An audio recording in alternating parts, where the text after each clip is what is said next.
Hello everyone, welcome to Talk Haunted House. My name is Ghost, and welcome back to another episode of History with a Ghost. I wasn't planning to make a video on this subject, at least not this soon, but I've had a lot of people yelling at me and telling me to make it, like my friend Mana, the glorious Mana. If you haven't, go check me out on YouTube, TikTok, and the cesspool that is Twitch. Love you, man.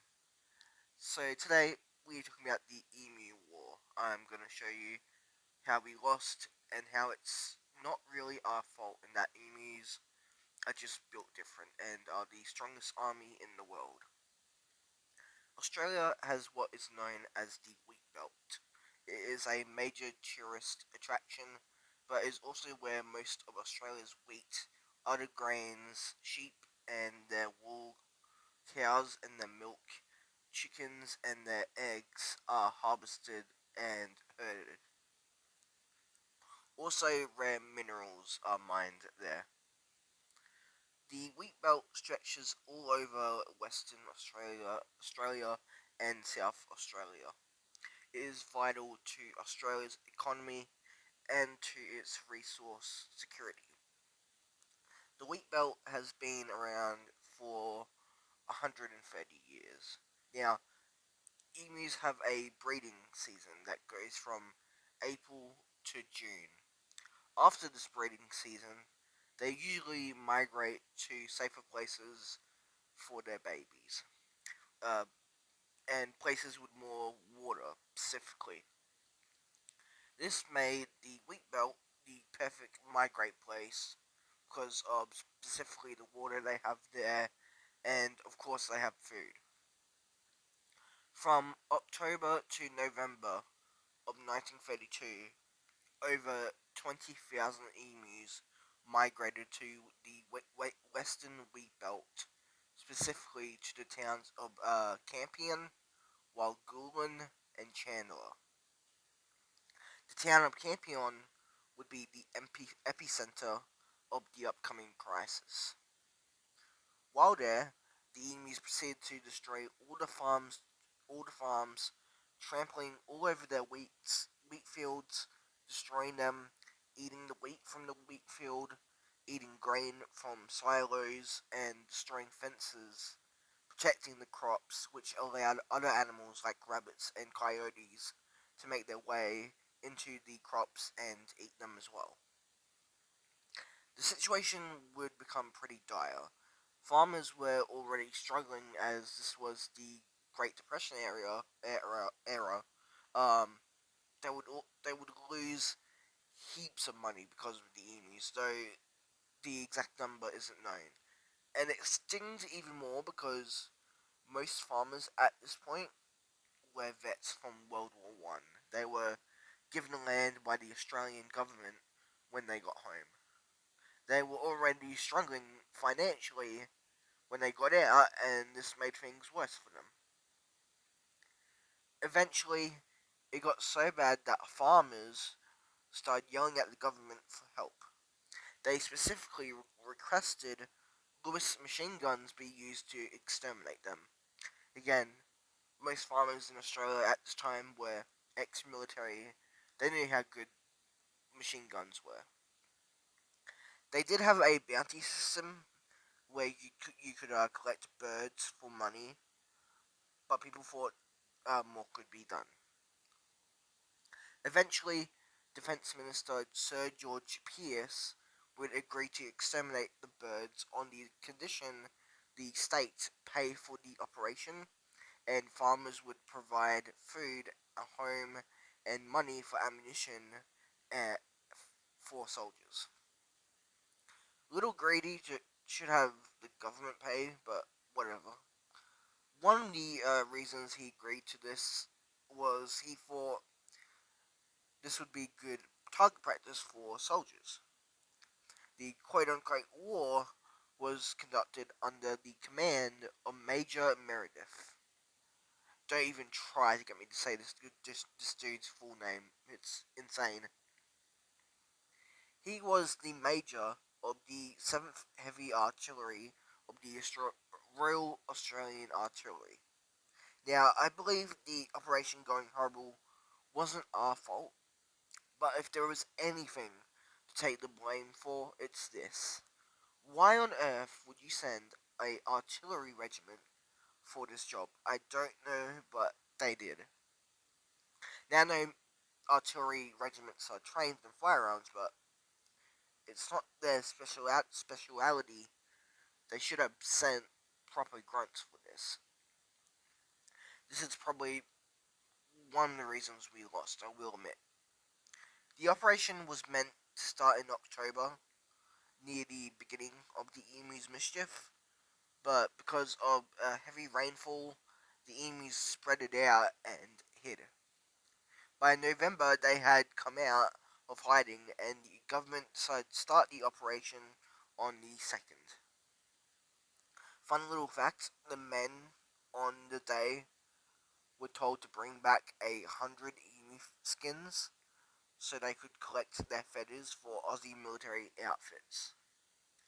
Just a little cool little fact for you there.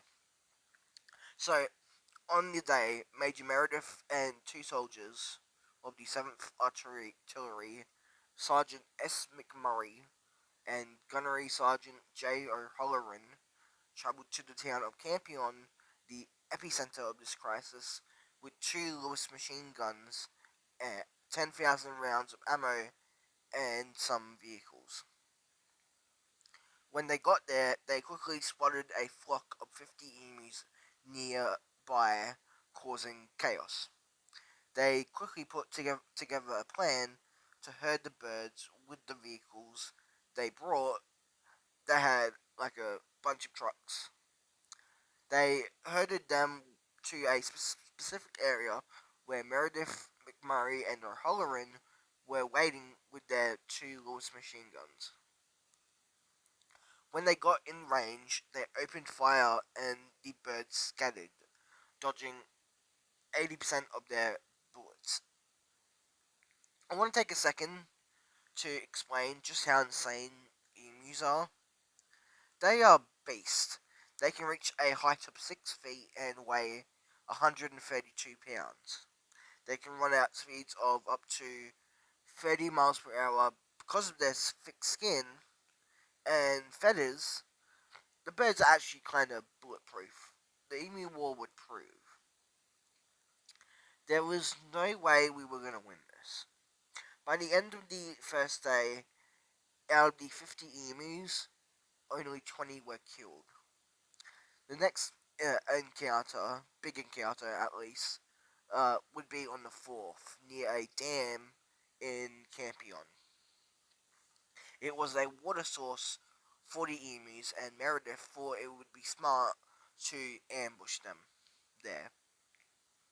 So they set up their guns and waited, and eventually one soldier spotted a flock of 1,000 emus heading their way, straight their way. They waited till they were in range and opened fire. They got about 12 birds in before both guns jammed, giving time for the rest of the birds to escape. Okay, maybe looking at it, there were more reasons to why we lost. I'm very curious how the hell those things jammed, but yeah. After this, even more embarrassing failure on the 4th, Meredith got desperate and decided to move more south along the wheat belt, exterminating emus, and decided to have the Lewis machine guns mounted to their trucks RDR1 style. Over the next 3 days, this tactic proved useless. The vehicles of the time couldn't keep up with the emu's 30 mile per hour speed. On top of that, Australia's terrain is extremely rough, and vehicles going over it just made the guns on them even more inaccurate. They didn't really manage to kill many more birds, as the south was kind of tame on top of their gun issues. Parliament would eventually meet not long after, and at question time, the Prime Minister of Australia at the time was Joseph Lyons.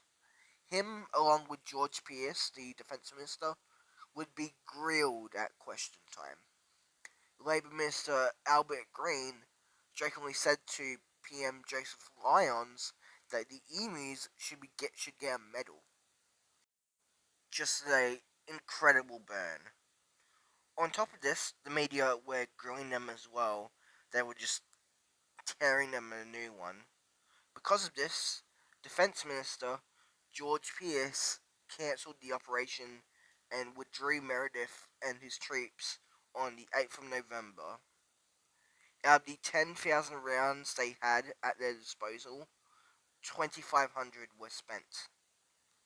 Immediately after withdrawing the troops, the emus went back to causing chaos, destroying crops, and almost immediately farmers asked the military back. George Pearce was hesitant, but the volume of people asking for the renewal of the operation, plus also now the Premier of Western Australia's support, he started the operation back up on the 12th of November, and Meredith was thrown back in the field. The first 2 days of the renewed operation were again not successful, only eliminating 40 emus, but from the 15th going forward, they were eliminating 100 emus a day, which is pretty good, you'd think, but the government didn't think this was good enough for what they were spending on the operation, so on the 10th of December, it was called off again, but forever this time. The government decided the bounty system I mentioned earlier was a better, more effective method. The Emu War had ended. And that's it. That's the story of how we lost the war to emus. Again, if you haven't, please go check out my boy Mana on TikTok, YouTube, and Twitch. If you like this video, please give it a like and a follow, and I'll see you next time.